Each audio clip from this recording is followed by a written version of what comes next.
बिस्मिल्लाहिर्रहमानिर्रहीम। अस्सलाम वालेकुम स्टूडेंट्स, आज हम एसीसी के सब्जेक्ट मैनेजमेंट अकाउंटिंग के ऑफिशियल स्टडी हब का चैप्टर नंबर 4 स्टार्ट करेंगे और इसके जो स्टडी हब के प्रैक्टिस क्वेश्चंस हैं उनको सॉल्व करेंगे। Question number 1, which of the following groups of worker would be classified as indirect labour. नीचे दी गई 4 ऑप्शन में से कौन सी ऑप्शन ऐसी है जिसको हम इनडायरेक्ट लेबर कहेंगे।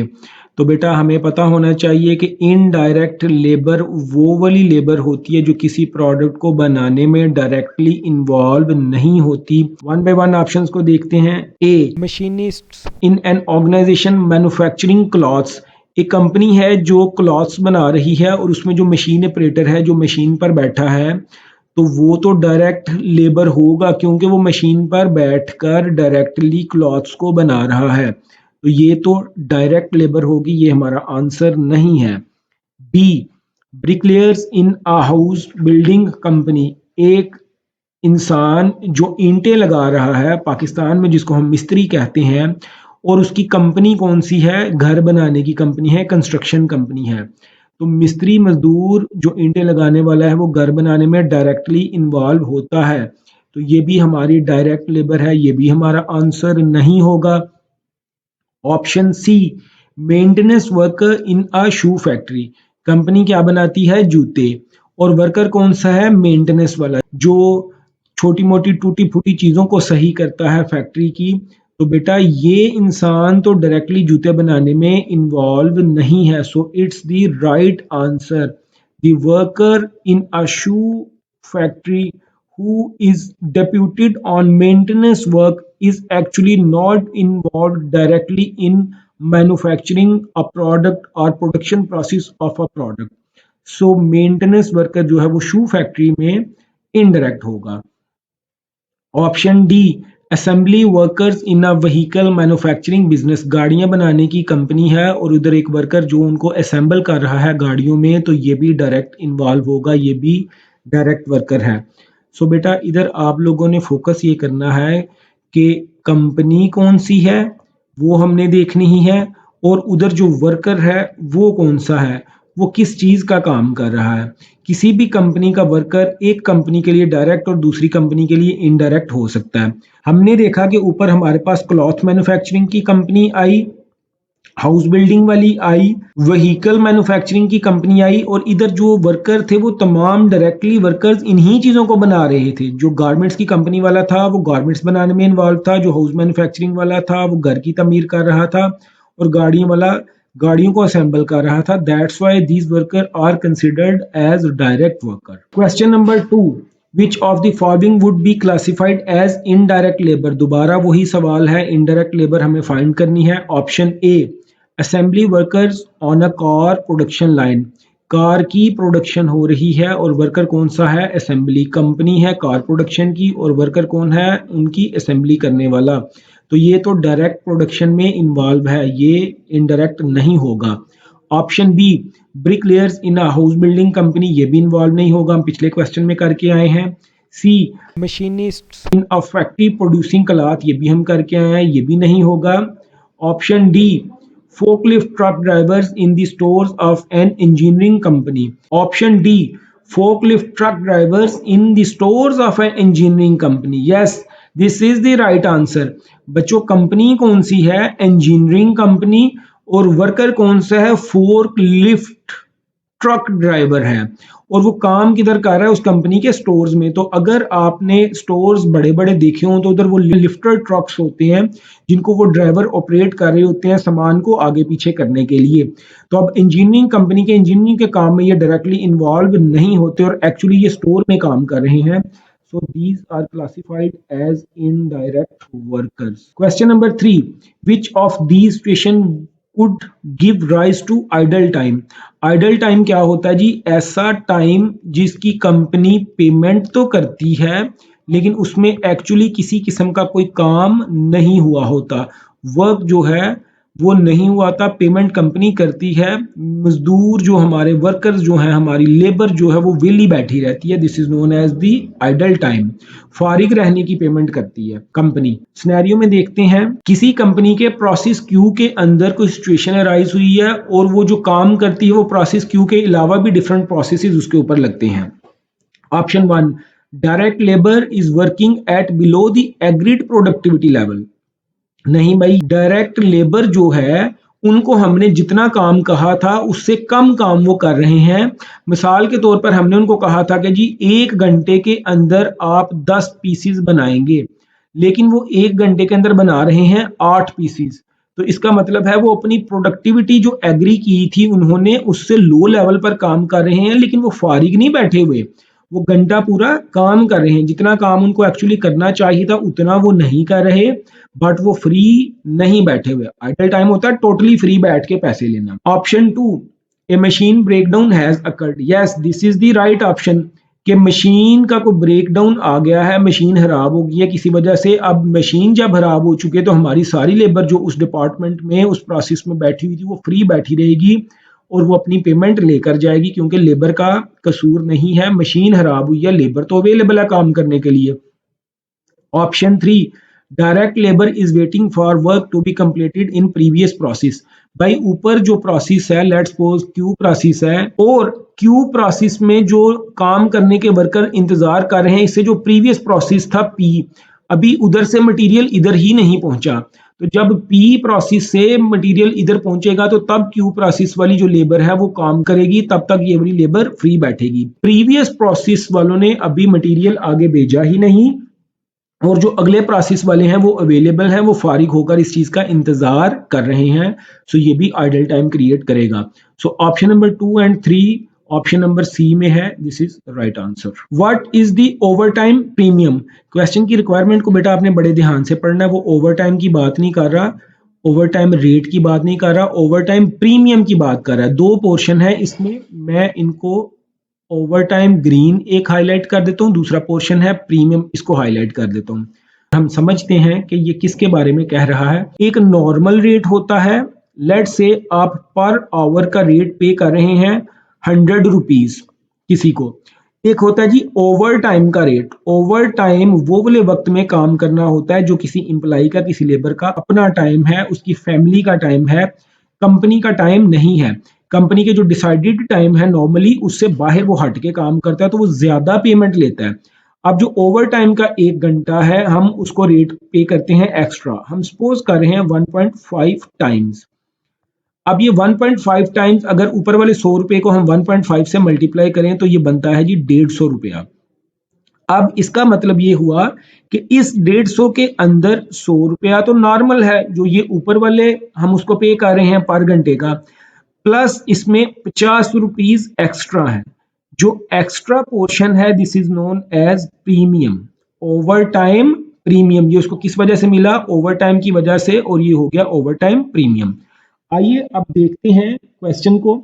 Option A, the additional amount paid for hours worked in excess of the basic working hours। वो कहता है additional amount हमने पे की है work in excess of the basic working hours. जितना काम उसको करना चाहिए था, उसे काम करना चाहिए था एक दिन में 8 घंटे नॉर्मली, लेकिन उसने 10 घंटे काम किया है। अब ये जो 2 घंटे की हमने एडिशनल पेमेंट की है, ये पेमेंट तो ओवर टाइम की है, ये 2 घंटे की पेमेंट ओवर टाइम की है, बट इसमें ओवर टाइम का नॉर्मल रेट भी शामिल है और ओवर टाइम का प्रीमियम भी शामिल है। जबकि क्वेश्चन की रिक्वायरमेंट में उसने हमसे सिर्फ ओवर टाइम प्रीमियम का पूछा है, सो ये वाला आंसर इसका नहीं होगा। Option B, the additional payment over and above the normal hourly rate. हाँ जी, इधर तक वो सही कह रहे हैं कि वो वाली एडिशनल पेमेंट जो आप नॉर्मल ओवरली रेट से ज्यादा करते हैं, worked in excess of the basic working hours, और आपने बेसिक वर्किंग आवर्स से ज्यादा की हो। लेट से कंपनी का 9 to 5 टाइम डिसाइड था एक वर्कर के साथ, और ये बनते हैं जी 8 घंटे। उस वर्कर ने 9 से लेकर 7 बजे तक काम किया है, टोटल उसने 10 घंटे काम किया। इस 10 घंटों में जो 8 घंटे हैं वो तो हैं उसके नॉर्मल टाइम के, अब जो अगले 2 घंटे हैं वो हैं उसके ओवर टाइम के, और इस ओवर टाइम के अंदर उसका नॉर्मल रेट भी शामिल होगा और प्रीमियम भी शामिल होगा। तो बेटा ये चीज आपने याद रखनी, जैसा कि हमने इधर ये कैलकुलेशन किया था कि 150 अगर ओवर टाइम की अमाउंट बन रही है तो उसमें 100 नॉर्मल है एंड 50 प्रीमियम है। तो अगर मैं इधर ही मेंशन करूं तो ओवर टाइम का 100 ये वाला हो गया और प्रीमियम का 50 ये हो गया। So option number B is the right answer. Option C, the benefit to the company of not having to pay salaried staff for working at weekends। पहली बात तो ये वैसे ही बेनिफिट मेंशन कर दिया है, तो जब बेनिफिट होता है, कंपनी को बेनिफिट हुआ है, तो ये तो वो खुद एडवांटेज ले रही है, जबकि ओवर टाइम प्रीमियम तो एक्सपेंस होता है, कंपनी पे करती है। तो ये तो सीधा सीधा टेक्निकली वैसे ही नॉकआउट हो रहा है कि अगर हमने अपने स्टाफ को सैलरी पे नहीं की वीकेंड के ऊपर तो ये हमारा एडवांटेज है, बेनिफिट है, ये एक्सपेंस तो ना हुआ, ओवर टाइम तो कंपनी का एक्सपेंस होता है। Option D, the amount paid for working weekends and national holidays. भाई वीकेंड के ऊपर या नेशनल हॉलीडेज के ऊपर आप ओवर टाइम की अमाउंट पे करते हैं। दोबारा उसने सवाल में ओवर टाइम प्रीमियम की बात की है। पहला पोर्शन जो है ये option number A and D में हल हो रहा है, लेकिन जो अगला पोर्शन है रिक्वायरमेंट का प्रीमियम वाला ओवर टाइम प्लस अगला पोर्शन प्रीमियम, ये सिर्फ बी में सॉल्व होता है। Question number 5, what is the bonus payable to employee X. Bonus की अमाउंट निकालनी है, एम्प्लॉय एक्स को कितना पे किया जाएगा। सिचुएशन पे आते हैं। A company operates a premium bonus system by which employees receive a bonus of 75% of the time saved. Company bonus देती है, बोनस स्कीम के ऊपर चलती है और 75% का बोनस देती है जो टाइम सेव किया जाता है। बोनस किस पे मिलता है, कंडीशन क्या है जी, टाइम सेव करने की, और मिलता कितना है 75% with a standard time allowance. Details relating to employee X are as follows. Employee X को कितना बोनस मिलेगा उसकी डिटेल्स नीचे दी गई हैं। एक्चुअली आवर्स वर्कड 42 आवर्स, उसने 42 घंटे काम किया। आवरली रेट पेड $10, एक घंटे का जो टाइम है वो $10 है। आउटपुट अचीव्ड 400 यूनिट्स, 400 यूनिट्स उसने बनाई हैं 42 घंटे काम करके। ये बात आपने याद रखनी है जी, 400 यूनिट्स बनाई हैं 42 घंटे काम करके।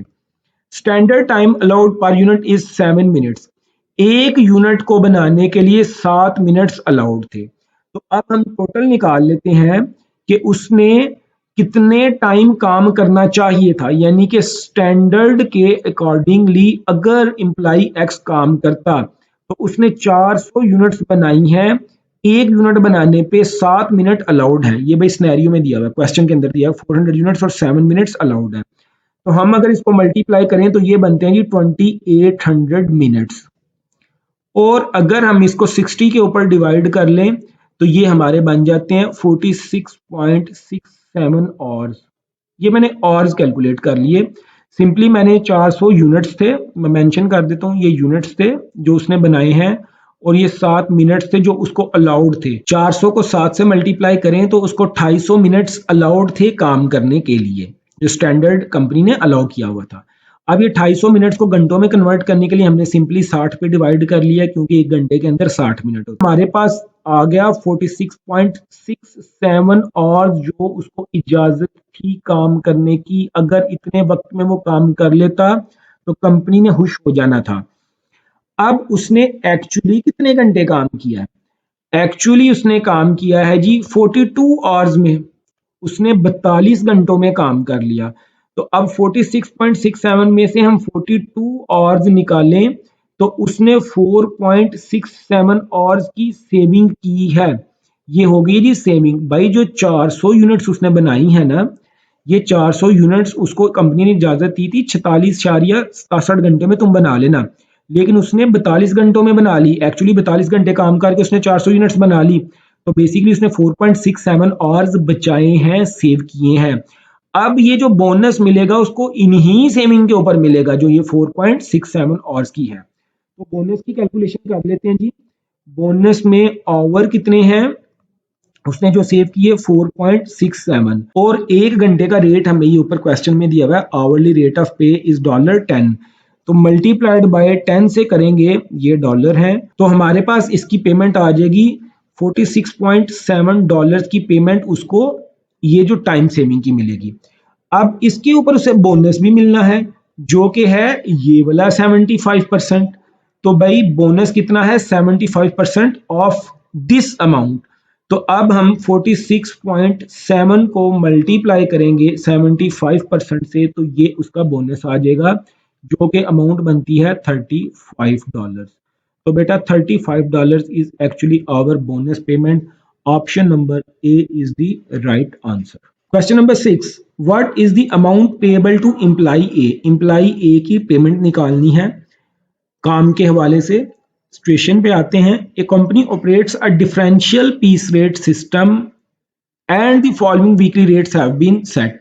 भाई जब भी डिफरेंशियल पीस रेट होएगा तो मैंने आपको टॉपिक में बताया था कि स्लैब्स होती हैं, डिफरेंट पीसीस की डिफरेंट रेट्स की स्लैब होती हैं, और जिधर भी स्लैब हो उधर स्लैब का एक स्टार्टिंग पॉइंट होता है और एक एंडिंग पॉइंट होता है। तो नीचे उसने स्लैब मेंशन की हुई है। पहली स्लैब है, अगर वो 1 से लेकर 500 यूनिट तक बनाता है तो उसका रेट होएगा 0.2 भाई, एक starting point and 500 ending point. अगर 501 से लेकर 600 तक बनाता है तो $0.25 मिलेगा। अगर 600 या इससे ज्यादा बनाता है तो 0.55 पर यूनिट मिलेंगे। Employee A has produced 800 units in 45 hours worked. Employee ने 800 यूनिट्स प्रोड्यूस किए हैं 45 घंटों में। There is a granted minimum wage of $5 per hour for a 40-hour week paid all employees. तो भाई कैलकुलेशन से पहले हम ग्रंटेड मिनिमम वेज को कर लेते हैं चेक। उन्होंने कंडीशन लगाई थी कि अगर 40 घंटे से कम काम होएगा तो हम $5 की मिनिमम वेज देंगे, लेकिन एक्चुअली उसने 45 घंटे काम किया है। सो ये जो मिनिमम वेज वाली कंडीशन है ये तो खत्म होगी। मिनिमम वेज जो ग्रंटेड थी वो उस एम्प्लॉय को नहीं मिलेगी क्योंकि उसने 40 घंटों से ज्यादा काम किया है। अब हमें कैलकुलेट क्या करना है जी, 800 यूनिट्स की पेमेंट। तो 800 यूनिट्स को हम स्लैब्स में डिवाइड करते हैं। जो फर्स्ट स्लैब थी, जो पहले 1 से लेकर 500 यूनिट्स तक मिलनी थी, वो रेट था 0.2। तो हम पहले 500 यूनिट जो हैं इस 800 में से उनको मल्टीप्लाई करेंगे 0.2 के साथ। इसके बाद जो दूसरी स्लैब थी, जो 501 से लेकर 600 तक थे यूनिट्स, यानी कि जो अगले 100 यूनिट्स थे उनको हमने रेट देना था 0.25। और उसके बाद जो 601 से ऑनवर्ड जितने भी यूनिट्स थे, मतलब ये आपके हो गए 200 यूनिट्स, इनको रेट मिलना था 0.55। तो भाई ये वाले जो 500 यूनिट हैं ये हैं 1 to 500। ये वाले जो 100 यूनिट्स हैं ये हैं 501 to 600। एंड ये वाले जो 200 यूनिट्स हैं ये हैं जी 601 से अबव। और ये किधर तक गए, उसने 800 यूनिट्स बनाए हैं। तो ये उसके टोटल यूनिट्स और आगे उसका रेट है। जब हम इनको मल्टीप्लाई करते हैं तो ये 100 आ जाएगा, इधर 25 आएगा एंड इधर 110 आएगा। इन तीनों को टोटल करेंगे तो $235 की उसकी पेमेंट बन जाएगी। Option number B is the right answer. Question number 7, if an employee produces 120 units in 9 hours on a particular day, what is the employee pay for that day? 120 unit अगर एक employ बनाता है और एक दिन 9 घंटों का है, 9 आवर्स का एक दिन है, व्हाट इज द एम्प्लॉयज पे फॉर द डे। एम्प्लॉय की पेमेंट क्या होगी। सो बेसिकली 120 यूनिट्स की पेमेंट हमें निकालनी है। सिचुएशन पे आते हैं। An organization operates a piecework system of remuneration. Simple piecework है जी, differential piecework नहीं है। 5 minutes is the standard time allowed per unit. एक यूनिट को बनाने के लिए जो टाइम अलाउड है वो कितना है जी, 5 minute. Piecework is paid at the rate of $20 पर स्टैंडर्ड आवर।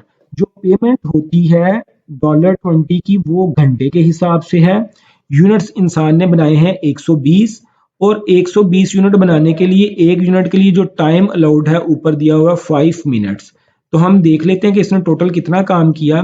तो 120 मल्टीप्लाइड बाय 5 जब हम करेंगे तो हमारे पास 600 मिनट्स टोटल आएंगे। भाई 120 उसने यूनिट्स बनाए हैं, क्वेश्चन में दिया है, और 5 मिनट्स अलाउड हैं एक यूनिट को बनाने के लिए। इन दोनों को आपस में मल्टीप्लाई करके मैंने टोटल मिनट्स निकाल लिए। अब 600 मिनट्स को मैंने घंटों में कन्वर्ट करना है, तो एक घंटे के अंदर 60 मिनट होते हैं। 600 डिवाइडेड बाय मैं जब 60 कर दूंगा तो मेरे पास टोटल आवर्स आ जाएंगे 10 आवर्स मेरे पास आ गए। 1 घंटे का रेट ऊपर मुझे ये उन्होंने क्वेश्चन में बताया हुआ था 10 मल्टीप्लाइड बाय $20, तो टोटल पेमेंट जो उस बच्चे को होगी वो $200 की होगी। इस चैप्टर को हम 2 पोर्शंस में करते हैं, 14 सवाल हैं इसके टोटल। नेक्स्ट जो 7 सवाल हैं वो नेक्स्ट वीडियो में करेंगे। आई एम होपफुल आपको चीज़ों की समझ आ रही है। अगर किसी किस्म का कोई इशू है आप मेरे साथ रब्ता कर सकते हैं मेरे कॉन्टैक्ट नंबर पे। टिल नेक्स्ट लेक्चर, अल्लाह निगहबान।